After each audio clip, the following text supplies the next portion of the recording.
Yo, what is good, YouTube? It's your boy Jay-Z Bottom Lip, and today we're going to talk about Peacemaker. Peacemaker just came out today, so I hope you guys who haven't got the chance to play him will probably watch this video before you buy him, or if you were thinking about buying him but you were unsure about how he plays or what he can do and so on and so forth. Okay, so bear with me, guys. I also would like to let you guys know that I have so many videos already downloaded. I have already edited so many videos. I have so many things on my PC, so I have to talk a little fast because I had to remake this video for the third time.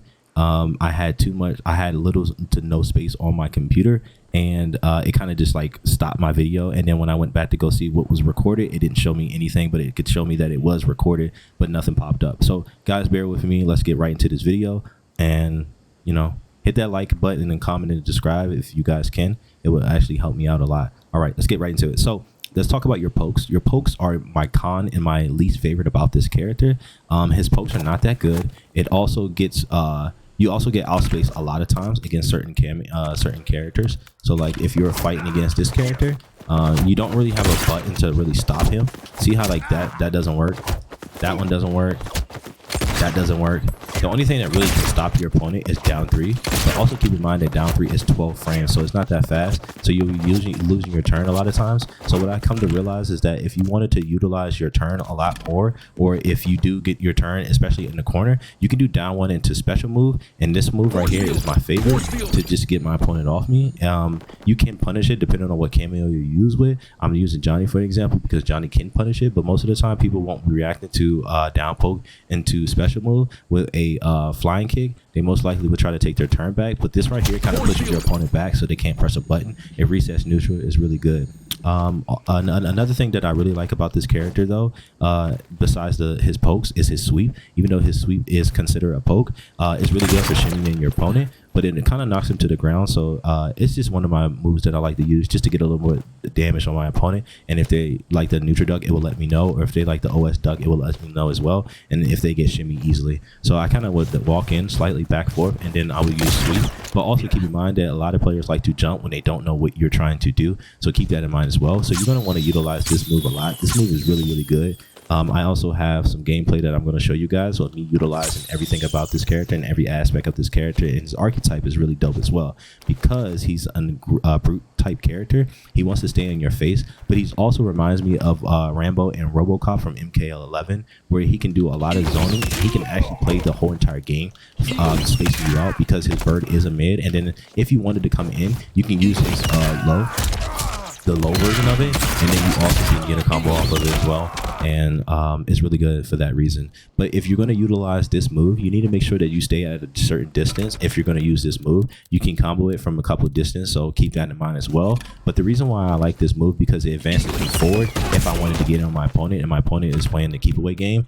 So you have different ways to get in. You have this move to get in for a keep away. It's also safe if your opponent does not up block it, so keep that in mind. And then on top of that, you can cancel it. It's really good. And the one thing that I can say as far as Nakan when it comes to this move in particular is that it's so negative, or it has so much recovery to the move itself, that you won't be able to steal your turn because it has 85 frames of recovery. So even if your opponent doesn't up block, or if they hesitate to up block it and you come down, you don't have enough time, kind of similar to Omni-Man when Omni-Man does his stance and then he comes right behind you. You can kind of take your turn back because it spaces you out slightly and you can back up. But this move in particular doesn't give you that option. You can kind of like, depending on what character you're playing against, and if they don't react, you can get away with a down 3 and backdash, but you would have to do both of those simultaneously. But in reality, a lot of times if you try to take your turn back on a high level, you're most likely going to get hit with Johnny K's forward 3, so keep that in mind as well. I think he does really good up close. He has really good block stream pressure, which is really cool. I like this one in particular. You can also armor. Your opponent can armor through the very last hit of it, but if you don't want your opponent to do that, you can actually break his armor as well. That right there, that will break your opponent's armor, and you can actually get a combo off of it. But I don't want to talk about combos. I actually want to just make sure that you guys understand how to play this character and what you expect from this character. Okay. What else can I talk to you guys about? You do have a ways to where if you feel like your opponent's going to armor, you can use this invading move to kind of like bait them to armor, and you'll be safe. Against Johnny is really helpful because Johnny has an advancing armor breaking move, so you can kind of like back up when you think he's gonna armor it, and you can combo him. So it looks something like this.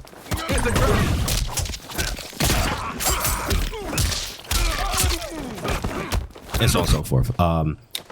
So that's really cool about this character as well. And then also you can kind of like use it where you can do the far version, or you can do the close version.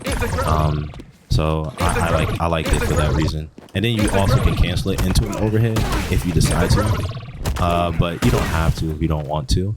I recommend using Kano just because you get extended combos in so many different aspects. So like if you do punish your opponent, most of the time you're not going to use this for punishing your opponent. You're most likely going to use 2-2. You can also use this string as well, but a lot of times I like using 2-2, and you can get your combos off like that.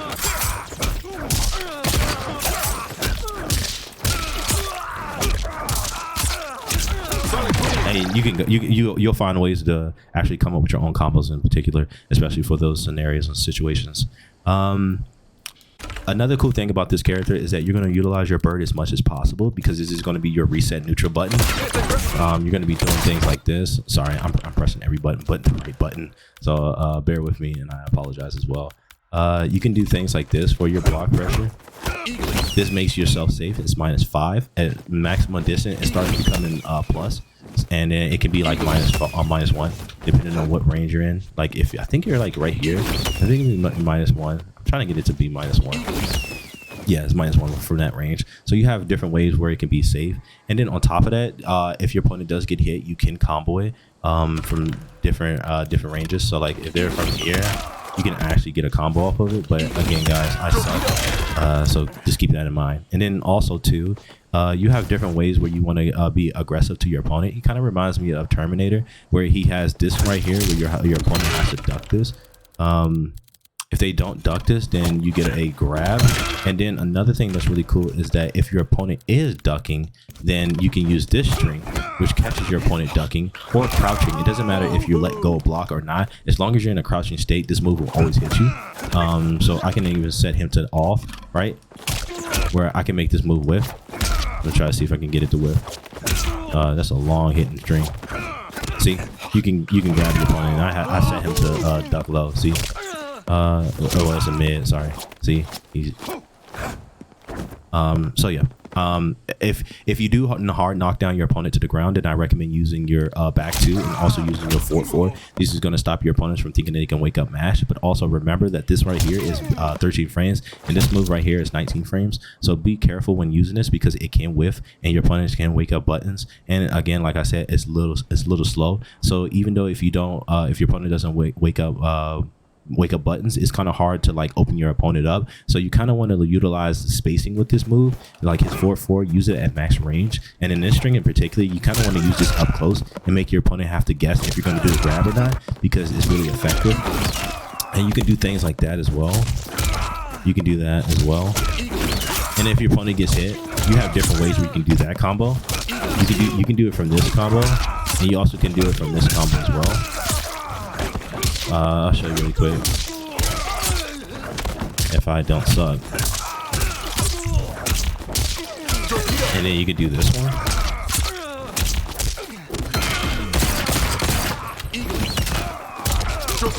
So those are going to be your combos. Also too, this move in particular is really good because it allows you to go for extended combos in the corner, and for whatever reason the gravity doesn't change when you use that move.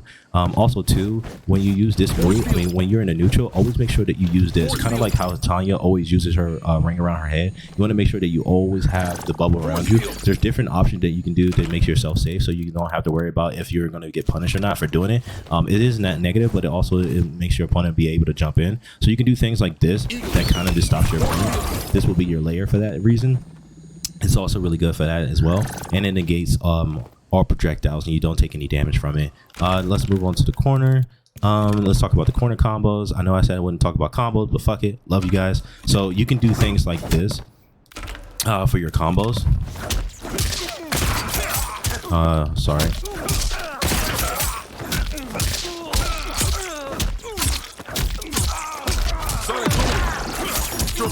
You can do a combo like that. That's really cool. But you have so many different options that you can do.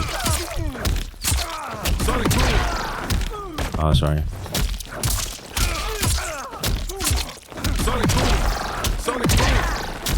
You can do that as well if you don't want to call your cameo. But if you did, you